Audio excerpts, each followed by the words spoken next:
창세기 15장 1절부터 7절까지 함께 봉독하겠습니다. 이후에 여호와의 말씀이 환상 중에 아브라함에게 임하여 이르시되 아브라함아 두려워하지 말라. 나는 네 방패요 너의 지극히 큰 상급이니라. 아브라함이 이르되 주 여호와여 무엇을 내게 주시어 하나이까? 나는 자식이 없사오니 나의 상속자는 이 다메섹 사람 엘리에셀이니이다. 아브라함이 또 이르되 주께서 내게 씨를 주지 아니하셨으니 내 집에서 길린 자가 내 상속자가 될 것이니이다. 여호와의 말씀이 그에게 임하여 이르시되 그 사람이 내 상속자가 아니라 네 몸에서 날 자가 네 상속자가 되리라 하시고 그를 이끌고 밖으로 나가 이르시되 하늘을 우러러 뭇 별을 셀 수 있나 보라. 또 그에게 이르시되 내 자손이 이와 같으리라. 아브라함이 여호와를 믿으니 여호와께서 이를 그의 의로 여기시고 또 그에게 이르시되 나는 이 땅을 내게 주어 소유를 삼게 하려고 너를 갈대아인의 우르에서 이끌어낸 여호와니라. 아멘. 희망이라는 제목을 주님이 주셨습니다. 성령이 교회 주신 묵상에 여러분에게 기록하여 남겼다면 이 시대적인 어려움 또 이 바이러스 감염의 그 위기 등등이 주는 교훈을 성령은 이렇게 일러주셨습니다. 첫째가 인간의 연약함과 무능함을 알라는 것입니다. 둘째는 자연과 환경을 파괴할 때 오는 두려운 재앙이랍니다. 셋째는 인간들의 비양심과 비윤리적 행위가 일으킨 인재라는 것이라 하셨습니다. 넷째는 성경에 이미 예언되어 있는 재앙이니 하나님의 뜻에 주목해야 할 것이라고 하셨습니다. 그리고 다섯 번째는 인류와 이웃이 서로 유하고 도와 함께하는 사랑만이 이 질병과 감염과 상황을 이겨낼 수 있다는 교훈이라고 하셨습니다. 여러분, 어려움 중에도 하나님의 은혜와 또 주님이 주시는 교훈을 통하여 우리의 새로운 변화가 있기를 주의 이름으로 축복합니다. 오늘 5절 말씀을 한번 주목해 주십시오. 아브라함에게 하나님께서 이렇게 행동하셨습니다. 그를 이끌고 밖으로 나가 이르시되 하늘을 우러러 뭇 별을 셀 수 있나 보라. 또 그에게 이르시되 네 자손이 이와 같으니라. 자, 이 말씀을 하실 때에 그냥 말씀을 한 게 아니라 나가서 장막 밖으로 나가 하늘의 별을 우러러 바라보게 하셨어요. 즉 희망을 말하는 거예요. 아브라함에게 있어서 가장 마음속에 있는 기대와 소망은 하나님의 약속대로 자식을 얻는 것이었습니다. 그리고 그 자식과 후손들이 하나님을 경외하는 민족을 이루는 것이었습니다. 이것이 하나님이 주신 꿈이었고 비전이었으며 또 나이 70세가 넘도록 자식이 없던 아브라함의 희망이기도 했습니다. 이처럼 오늘날 우리들도 주님 안에서 우리 인생에 소중한 희망들이 있습니다. 그런데 이 아브라함에게 희망을 주시고 그 희망을 이루어 주시고자 인도하듯이 주님도 우리를 믿음으로 불러내시고 이끌어가는 이 세월이 바로 그 희망을 주시며 그 희망을 성취하는 과정이라는 걸 잊지 마시기를 주의 이름으로 부탁합니다. 그렇다면 희망이란 내 안의 생각만이 희망일까요? 대부분 우리의 희망이나 소망이라는 것이 무엇입니까? 생각에 있어요. 그러나 주님은 오늘 세 가지 말씀을 주시면서 이것이 너의 희망이다.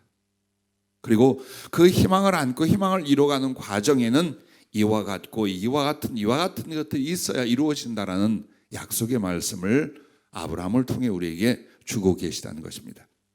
그러면 여러분과 나에게 갖가지 기대와 희망이 있습니다. 그런데 성령은 제일 먼저 희망이 무엇인가를 이렇게 말했습니다. 따라해 주시기 바랍니다. 첫째, 좌절이 희망이다. 이 말은요, 자기에 대한 절망이 있어야 주님에 대한 희망이 생긴답니다. 내가 무엇인가인 것 같고 무엇인가 할 수 있는 것 같다고 생각할 때까지는 절대로 주님이 절대적 자기의 희망이 되지 않는답니다. 아브라함이 자식을 쑥쑥 낳아 키울 수 있다면 주님에게 자식에 대한 그리고 후손에 대한 희망을 걸지 않았을 것입니다. 왜 그가 100세에 가서 우여곡절 끝에 이삭 하나를 얻었습니까? 이 과정, 그를 애타게 만들고 좌절케 하고 괴롭게 만들려는 하나님의 뜻이 아닙니다. 스스로 자기에 대한 포기, 자기 스스로를 보면서 하나님 외에는 소망이 없음을 알게 하시는 과정입니다. 이것이 우리들의 인생입니다. 그래서 1절부터 3절까지에 보면 하나님과의 대화를 이 아브라함을 통해 보여주고 있습니다. 그런데 이 아브라함을 보면 주님은 이렇게 말씀했어요.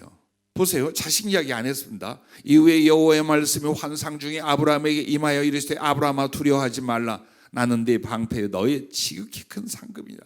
이 말씀의 속뜻은 내가 너를 지키며 내가 너의 충분한 보상과 너의 희망과 그리고 너의 결과가 되어주마 라는 약속이에요. 그런데 마음속에 응어리진 것이 아브라함에게 있는 거예요.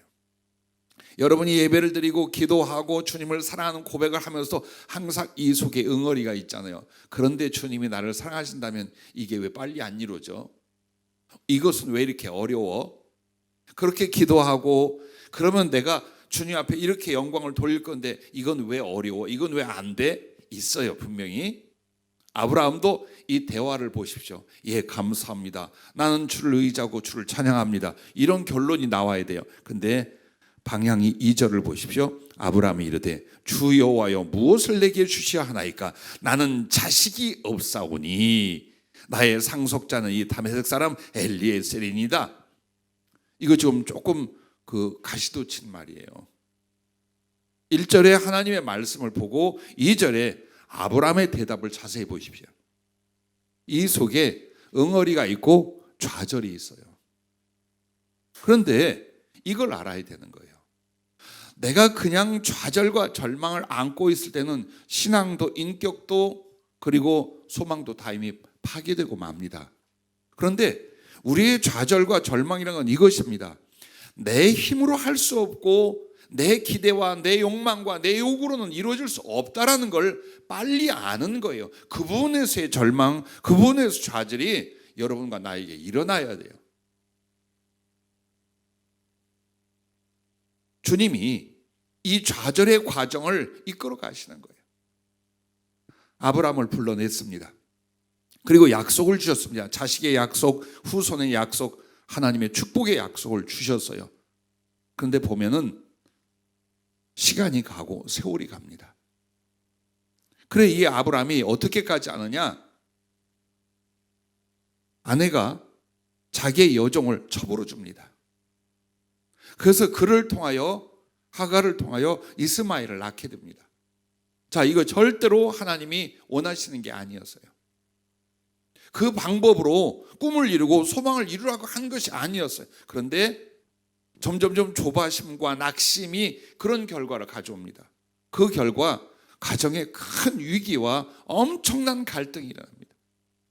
결국 이스마엘을 낳았지만 하갈과 함께 그들을 쫓아내어 보내게 됩니다. 그리고 그들은 평생에 지금까지 실제 유대인들 이스라엘과 원수가 되는 아라비아 쪽의 그들의 조상입니다. 그렇게 해서 지금까지 대적을 이삭의 후손들과 이스마엘의 후손들이 지금까지도 수천 년간 대적을 이루는 상황이 만들어졌어요. 자, 그러면서 아브라함은 99세까지 가게 됩니다. 100세가 되기 1년 전에 하나님이 나타나 내년에 아들을 안게 될 것이다 말할 때 사라도 뭐라고 말합니까?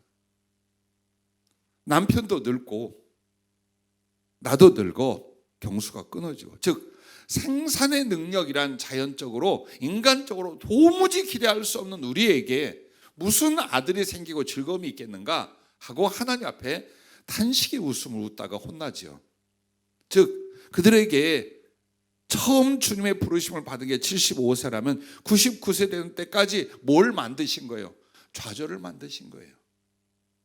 스스로의 절망을 만들어 주신 거예요. 왜? 절대적 주님을 희망으로 세우지를 않는 거예요, 이 사람들이요. 그래서 어떤 위기나 어떤 어려움에 때는 인간적인 머리를 쓰고 방법을 쓰고 그렇게 하면서 많은 역경과 고난과 위기를 아브라함과 그의 가정이 겪는 것을 우리는 창세기에서 보게 됩니다. 그 속에서 우리에게 주는 교훈이 뭐냐면 자기를 내려놓는 과정은 자기에게 절망해야만 내려놓는다는 거예요.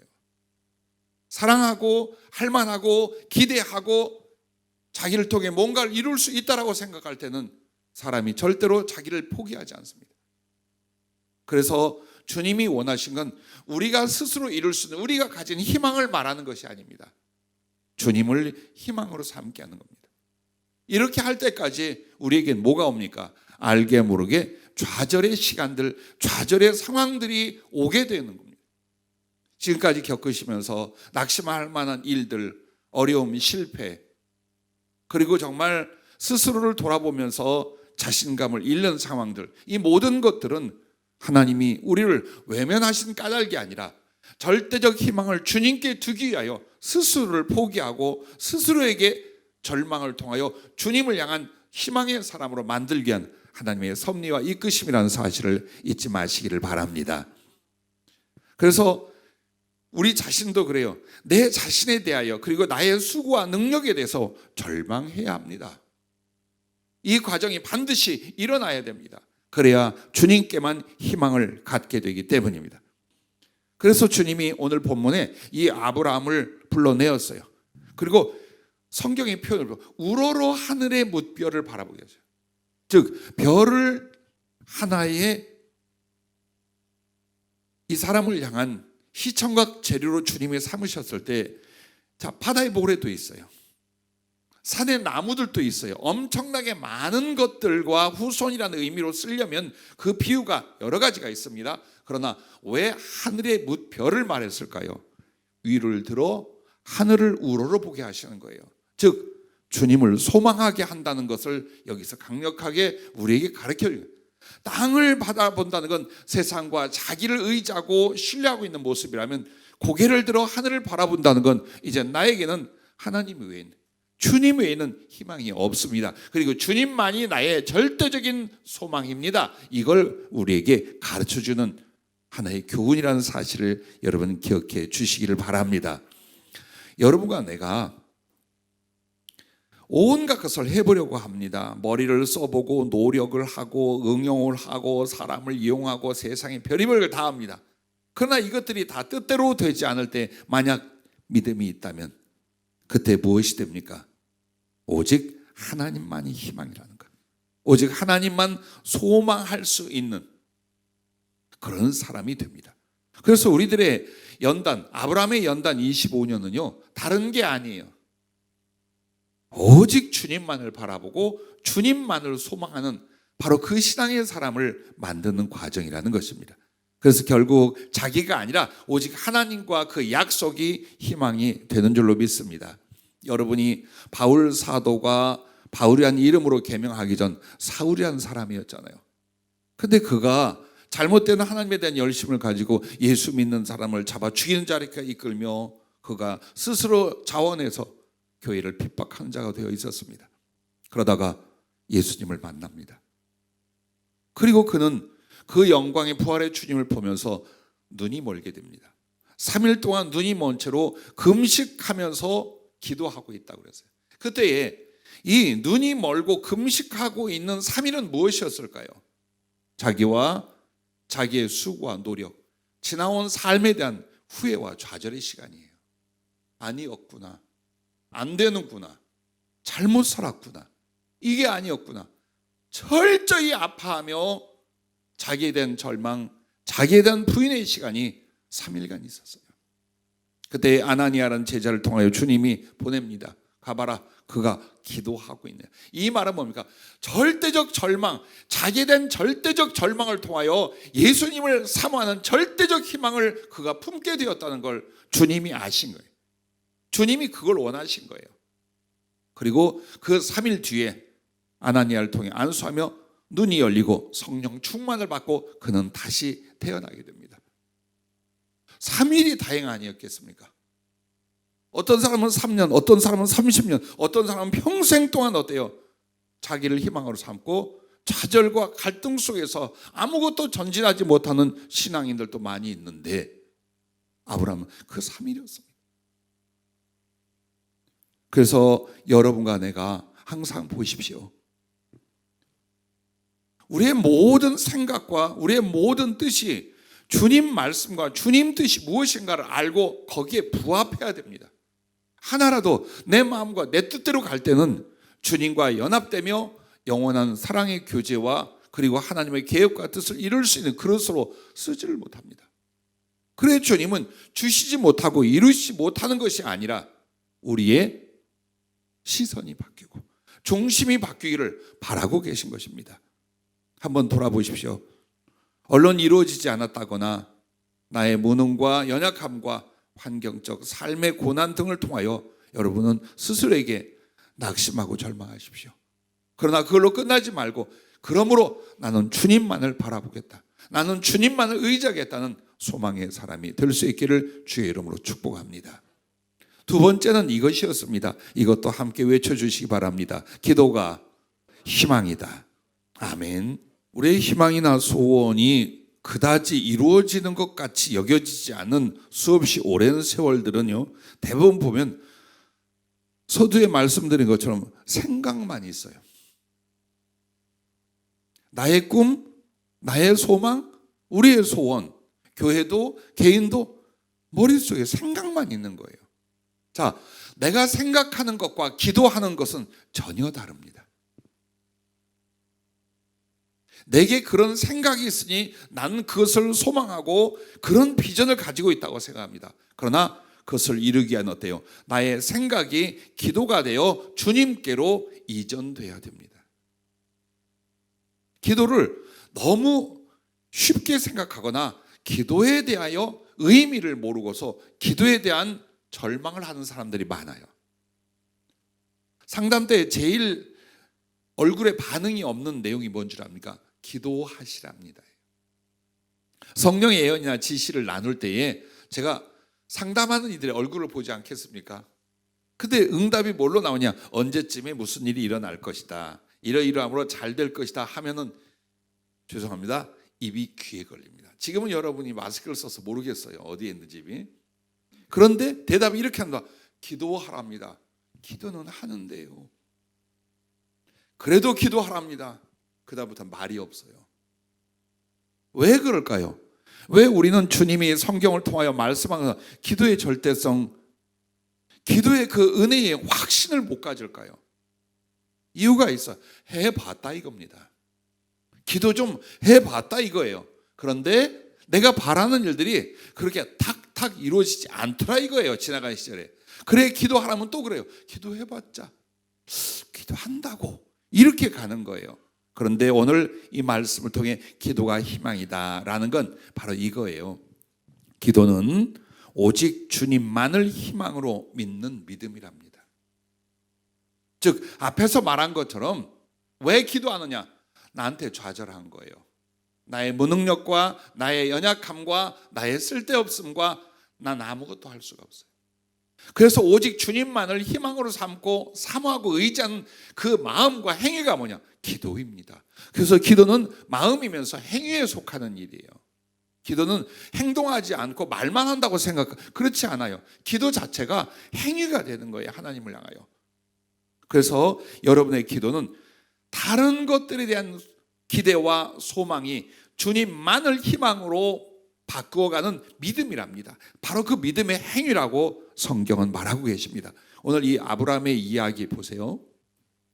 창세기 12장부터 아브라함에도 굉장히 많은 장을 할애를 합니다. 그런데 그는 항상 그에 대해 뭐라고 하냐? 하나님과 대화 나누고 있는 것들이 많아요. 이게 뭘까요? 깊은 기도 생활이었어요. 그리고 이 아브라함의 특징이 있어요. 여호와 앞에 단을 쌓고 여호와의 이름을 부르더라. 이렇게 나와요. 처음부터. 여러분, 단을 쌓고 여호와의 이름을 부른다는 게 뭘까요? 예배와 기도를 가르쳐 말하는 거예요. 하나님의 부르심을 받은 것도, 그리고 그 하나님의 이끄심을 받아가는 모든 과정이 뭐냐? 기도 속에서 메시지가 있고, 기도 속에서 만남이 있고, 기도 후에 하나님의 역사와 이끄심을 보게 되는 거예요. 아무도 기도하지 않는데 하나님이 말씀하거나 그를 이끌어 가시지 않습니다. 그걸 아세요. 기도는 당장 아시는 뭔가를 해결하는 방법이 아니에요. 이 기도 자체가 바로 오직 주님만을 희망하는 믿음이 되는 것이에요. 왜 주님은 모든 때와 일마다 기도하시라고 하시겠습니까? 주님께와 주님만 바라는 주님 소망의 사람이 되게 하심이 바로 기도이기 때문에 그와 같다, 그 말씀입니다. 그래서 이 기도는요, 주님과 연합하고 희망을 이루는 도구와 그릇이 되게 합니다. 나는 내 믿음이나 내 인격으로 충분히 주님의 뜻을 이룰 수 있습니다. 주님을 이해할 수 있습니다. 여러분, 그것은 여러분의 믿음이에요. 여러분이 절망하지 않은 까닭이에요. 스스로에게 그러지 못하다는, 기도 없이 하나님의 도움과 연결 없이 나는 아무것도 할 수 없고 자그마한 죄도 이길 수 없다는 걸 스스로 알아야 됩니다. 기도는 거기에서 나옵니다. 기도는 해도 되고 안 해도 되고라는 생각 속에는 기도가 희망이 될 수가 없습니다. 그래서 우리가 기도 생활을 가지고서 스스로 생각을 합니다. 기도했는데, 기도했지만, 아니요. 기도는 당장에 어떤 일이 내가 원하는 대로 이루어지고 안 이루어지고 이것이 목적이 아니에요. 하나님이 그것을 이루시고 하나님이 내게 주신 비전과 희망을 이룰 수 있는 도구와 그릇이 되는 바로 가장 중요한 것이 기도를 통해 만들어지는 거예요. 그래서 여러분에게 기도하라라는 말은 단지 어떤 내용을 읊조려라는 게 아니에요. 주님과의 깊은 교제와 주의 은혜로 말미암아 만들어져라라는 뜻입니다. 기도는 네가 이렇게 만들어져야 되는데 이 만들어질 수 있는 은혜와 만들어지는 과정이 뭐냐? 기도 생활을 통해서라 이 말이에요. 그래서 아브라함은 일생의 기도의 사람이 되고, 어제 또 묵상하는데 사라가 어떤 여인이었는가? 아브라함의 중보자였답니다. 정말 아브라함을 부르신 하나님의 그 사역을 위하여 사라는 항상 기도하는 사람이었고, 꽤 기질이 있음에도 자기의 남편을 주라 하며 겸손히 섬기는. 왜 그럼 남편을 주라는 이름을 그 명칭으로 불렀을까요? 하나님의 사람이라는 것 때문에, 하나님의 뜻을 이룬다는 것 때문에. 그렇게 남편을 존경하고 겸손히 그를 받들며 뒤에서 말할 수 없이 깊고 간절한 기도를 평생에 드린 여인이랍니다. 여러분, 그렇습니다.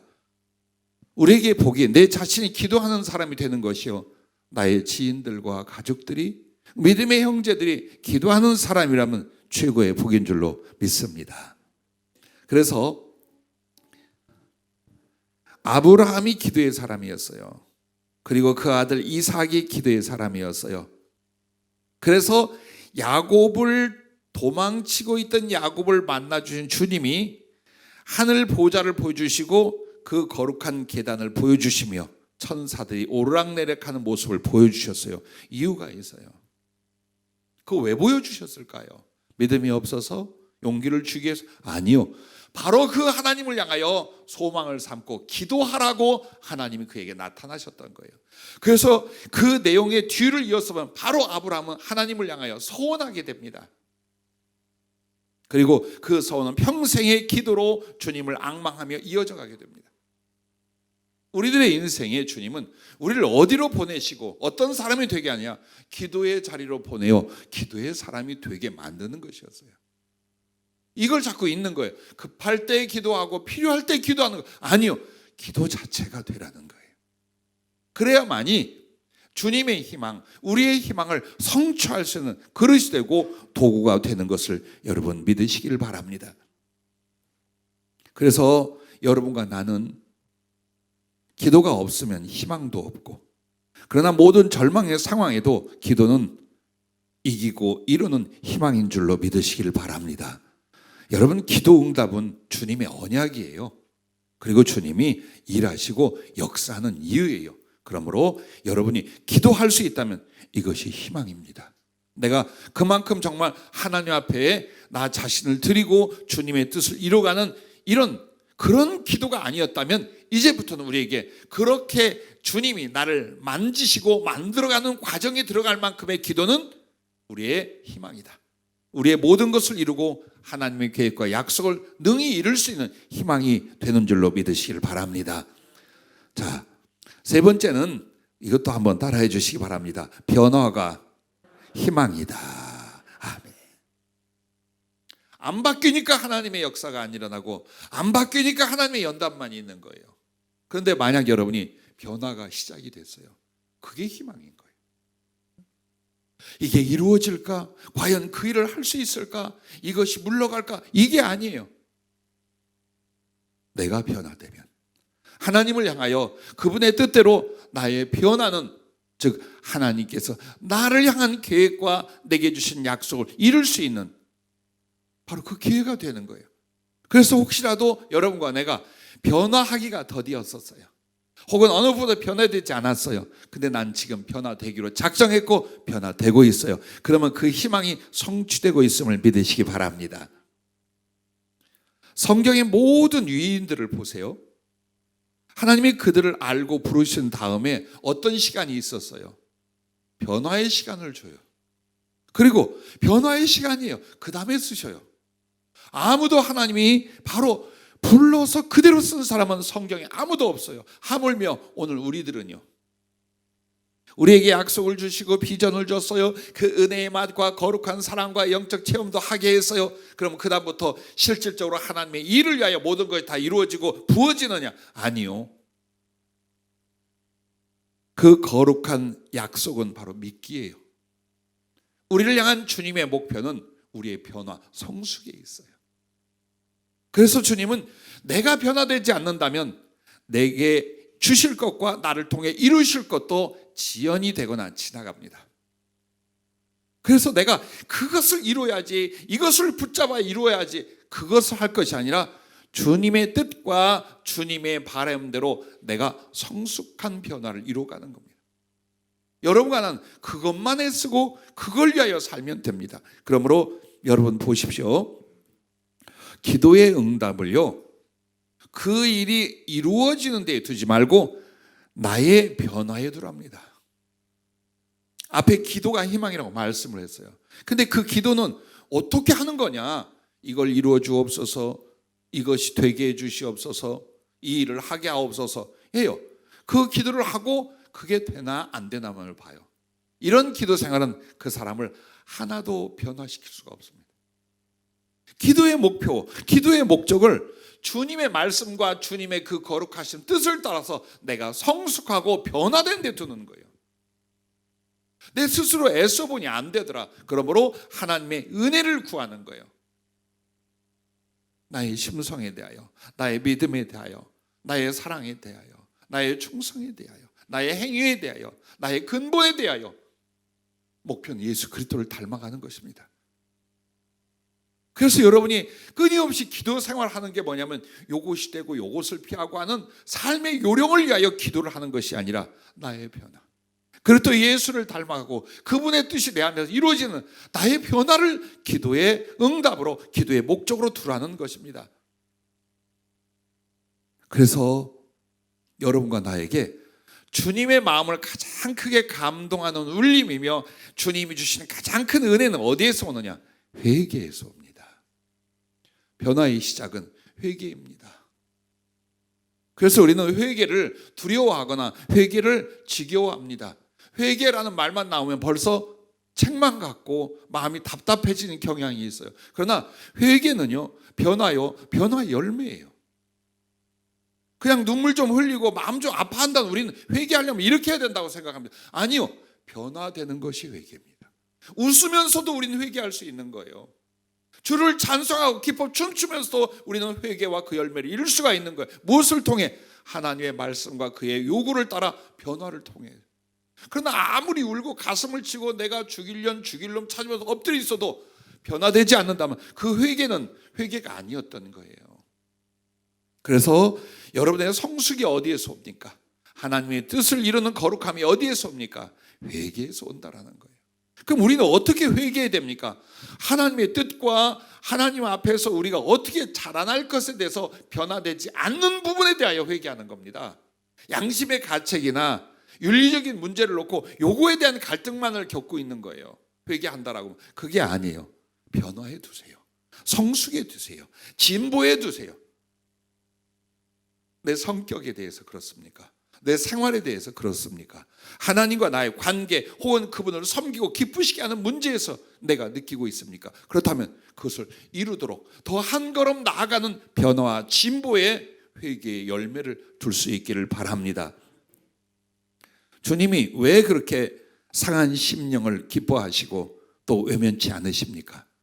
상한 심령은 곧 뭘 가져옵니까? 주님을 닮고 주님 뜻을 이루는 변화를 가져오기 때문입니다. 그래서 여러분과 내가 연단을 받고 있구나, 고난을 겪고 있구나, 제자리에 정체되고 있구나라고 느낀다면 여러분 그러면 하나님이 원하는 성숙의 변화는 곧 희망이 되는 거예요. 그래, 내가 지금까지 자라나지 못했어, 변화되지 못했어. 그래서 이렇다면 변화되자, 자라나자, 회개하자. 할렐루야. 그럼 그때부터는 어때요? 사람 보지 마십시오. 막연히 하늘 바라보지 마십시오. 이미 주님의 뜻을 다 알잖아요. 다시 가르치는 설교가 필요한 것이 아니라 이미 여러분과는 내가 어떤 부분의 변화를 이루어야 된다는 것, 주님이 무엇을 원하신다는 걸 여기 모르는 사람 아무도 없어요. 다 알아요. 그런데 중요한 건 뭔가 알긴 아는데 변화되지 않기 때문에 하나님의 희망을 주심과 그것을 성취하는 과정도 지체되거나 혹은 우리에게 뭘로 돌아옵니까? 실패로 돌아올 수 있다는 것입니다. 부디 여러분과 나는 이 땅에 사는 동안 그리스도 예수를 목표로 하여 장성에 가게 한 시간들이에요.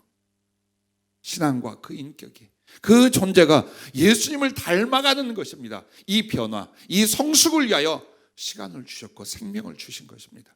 그러므로 여러분과 나에게 아무것도 희망을 가질 수 없다면 변화가 희망인 줄로 믿으시기를 바랍니다. 보십시오. 여러분과 내가 그리스도 예수를 닮아가는 신앙과 그 인격의 성숙과 변화는 무엇과 같으냐? 여러분, 밭의 비유가 그것입니다. 길가 밭에 씨를 뿌려 열매 맺을 수 없습니다. 그것은 주님이나 진리에 대하여 강팍한 상태를 말합니다. 자, 가시밭을 말합니다. 가시밭은 무엇입니까? 세상 염려, 물질에 대한 것, 육신의 정욕에 대한 것, 이런 것들은 미련과 염려로 가득 차 있는 겁니다. 돌멩이 밭은 무엇입니까? 이기적인 생각에 연약하고 간사한 영적 상태입니다. 홀딱홀딱 뒤집어지는 거예요. 금방 좋아했다가 금방 뒤집어졌다가 금방 약속했다가 금방 저버렸다가 금방 충성했다가 금방 좌절했다가 주님 뜻대로 산다고 했다가 자기 마음대로 살고, 이 모습이에요. 자, 그 세 가지가 무엇입니까? 신앙 인격의 성숙이 안 된 모습이에요. 그러면 여러분과 내가 잘 아는 누가복음 8장 15절에 좋은 땅, 좋은 밭, 옥토는 무엇입니까? 좋은 땅에 있다는 것은 착하고 좋은 마음으로 말씀을 듣고 지켜 인내로 결실하는 자니라. 자, 착하고 좋은 마음이랍니다. 이게 뭘까요? 그리스도 예수를 닮아가는 그의 신앙 인격의 성숙을 가르쳐 말하는 거예요. 이게 안 된다 이 말이에요. 모질더라, 삐뚤어졌더라, 약하더라, 이기적이더라. 우리가 이 모습을 나와 내가 만나는 사람들과의 삶에서 자꾸만 표출이 돼요. 그렇다면 우리는 어때요? 그 밭을 기경하고 가는 연단의 시간밖에 없는 거예요.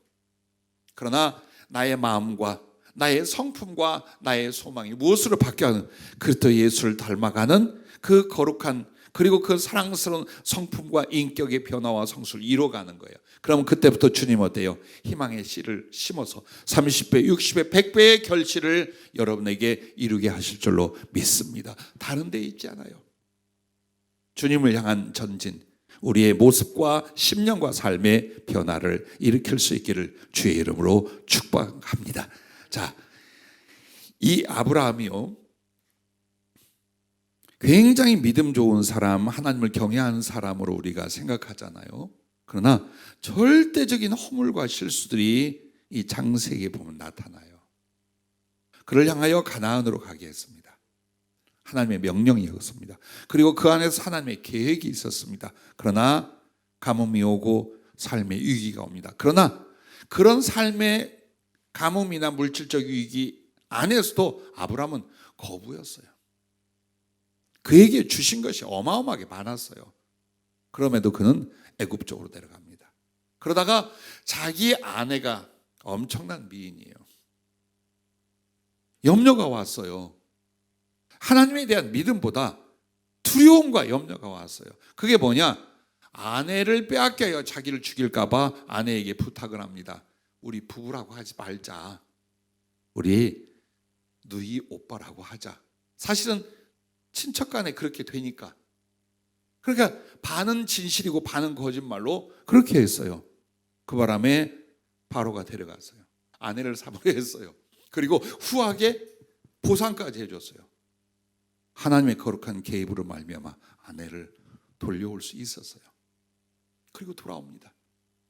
그것뿐입니까? 아까 말한 하갈을 얻어서 일어났던 그 엄청난 일들, 그리고 나서요 하나님의 약속을 받고 그가 얼마 있으면 이삭을 얻을 텐데 그때에도 어떻게 합니까? 또 네게부 쪽으로 데려갑니다. 그랄 쪽으로.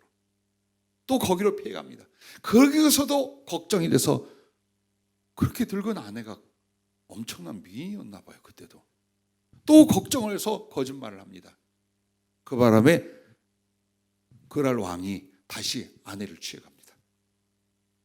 거기서도 또 하나님의 개입과 역사이라서 되찾아오긴 해요. 자, 이와 같은 인생이에요. 그래서 주님이 이 아브라함에게 25년의 세월, 100세까지 그를 만들어 오시고 이끌어 오신 세월이 뭐냐? 변화였어요. 그가 하갈과 이스마엘 문제를 일으키고 고통을 겪은 뒤에 주님이 창세기 17장 1절에 그에게 아브라함이 99세 때에 여호와께서 아브라함에게 나타나서 그에게 이르시되 나는 전능한 하나님이라 너는 내 앞에서 행하여 완전하라. 그래서 이게 왜 이 말을 했을까요? 네 행위가 지금 잘못되게 살았다 이 말이에요. 네 중심이나 네 언행이 지금 내 앞에 온전치 않아. 그래서 자꾸 사고치고 어려움을 겪고 있어. 넌 내 앞에 완전해라. 이 말은 그의 인격과 신앙적 성숙을 주님이 강력하게 요구한 거. 그래야 내가 너한테 준 희망과 약속을 너를 통해 이룰 수가 있어 라고 하는 말씀이에요. 오늘 우리는 어떻습니까? 우리는 내가 좋은 것과 내가 이루고 싶은 것들을 희망으로 삼고 그리고 주님의 인증이 있다고 생각하고 왜 이게 이루어지느냐 이루어지지 않느냐 여기에 좌우하고 있어요. 여러분 그렇지 않습니다. 오늘 말한 것처럼 나를 내려놓고 나에게 좌절할 줄 알며 주님을 희망으로 삼아서 전심전력의 기도로 나의 변화를 이루어가는 거예요. 그래서 그 변화가 여러분에게 한 걸음 한 걸음 나타나고 주님 보시기에 네가 변화되고 있구나라고 한다면 주님 어때요? 당신의 약속과 계획을 여러분에게 능히 이루실 수 있습니다. 이루실 수 있습니다. 우리의 궁핍이나 우리의 핍박이나 우리의 연약함이나 우리의 지체됨에 대해서 우리가 좌절할 것이 아니에요. 바로 이 세 가지를 통하여 희망을 갖고 그 희망이 성취를 여러분에게 이루어질 줄로 믿으시기를 바랍니다. 그래서 여러분 희망은 이루어집니다. 주 안에서 희망은 반드시 이루어집니다. 부족하거나 잘못된 희망은 자기 좌절이 없고 기도가 없고 변화가 없으면서 갖는 기대와 희망이랍니다. 그러나 정말로 지금 말씀하신 이 과정을 거쳐서 만들어진 그 희망은 주님으로 인해 반드시 이루어질 것을 또한 믿으시길 바랍니다. 그래서 아브라함은 아들 하나를 얻어요. 근데 그 아들 하나가 바로 희망의 씨앗이었어요. 그 씨앗을 주님이 뿌리게 하시고 그의 심령과 삶을 통해 무엇을 만듭니까? 믿음의 백성들을 만듭니다. 그래서 아브라함을 더 이상 뭐라고 말합니까? 믿음의 조상이라 말합니다. 바로 그렇게 성취되고 이루어 가는 것입니다. 여러분, 아브라함을 데리고 나가서 별을 바라보게 한 것, 그게 뭡니까? 바로 그에게 주신 희망이에요. 그리고 그 아브라함이 정말 주님을 향한 희망을 가지고 기도와 변화를 이루니 하늘에 있는 별이 희망을 따라 그에게 쏟아져 내렸습니다. 오늘 우리도 그래요. 너무나 멀다. 너무나 어렵다. 어떻게 하늘의 별을 따오겠는가? 아니요. 여러분이 가서 하늘의 별을 따오는 게 아니라 합당하게 우리가 만들어지고 주를 향한 여러분의 소망이 온전하다면 하늘의 별이 쏟아질 줄로 믿습니다.